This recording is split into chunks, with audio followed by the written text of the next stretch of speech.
Quantum Matrix Academy.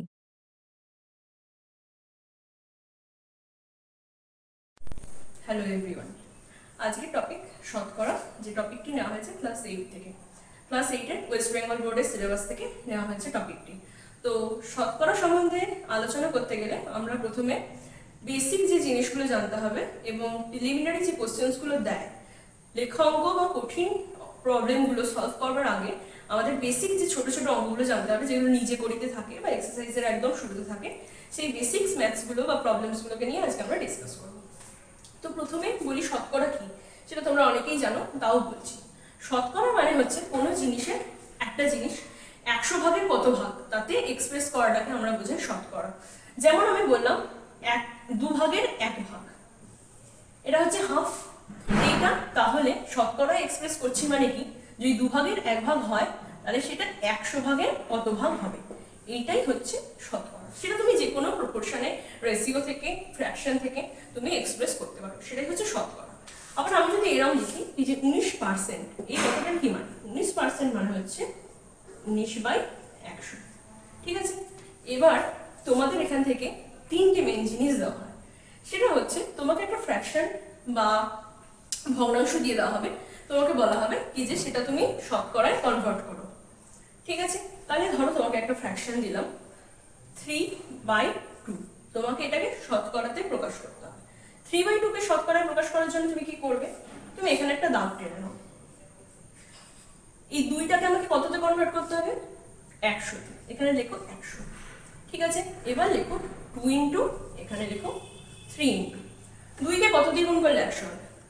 50। ঠিক আছে, তাহলে 3 কেও কত দিয়ে গুণ করবো? 50। উপর নিচে সেম জিনিস দিয়ে মাল্টিপ্লাই করতে হয়।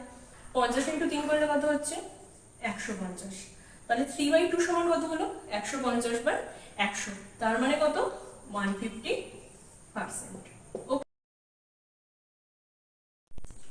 পরবর্তীতে যে জিনিসটা করতে দেওয়া হয় সেটা হচ্ছে শতকরা থেকে ভগ্নাংশে রূপান্তর।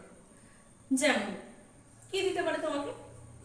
তোমাকে দেওয়া হলো 15%, বললো এই 15% এটা শতকরা, শতকরা থেকে তুমি ভগ্নাংশে রূপান্তর করো।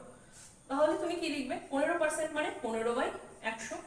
এবার আমি এটা লিখেই ছেড়ে দিতে পারি না, এটা একটা ভগ্নাংশ অবশ্যই, কিন্তু ভগ্নাংশকে সবসময় কি হবে? লঘিষ্ঠতম রূপে প্রকাশ করতে হবে। তাহলে আমি এটাকে কি করব? 5 দিয়ে যদি কাটি, 5 3 15, তারপর কত হবে? 5 × 100। এরপরে আর কাউকেই ভাগ করা যাচ্ছে না, তাই এটা হচ্ছে 3/20।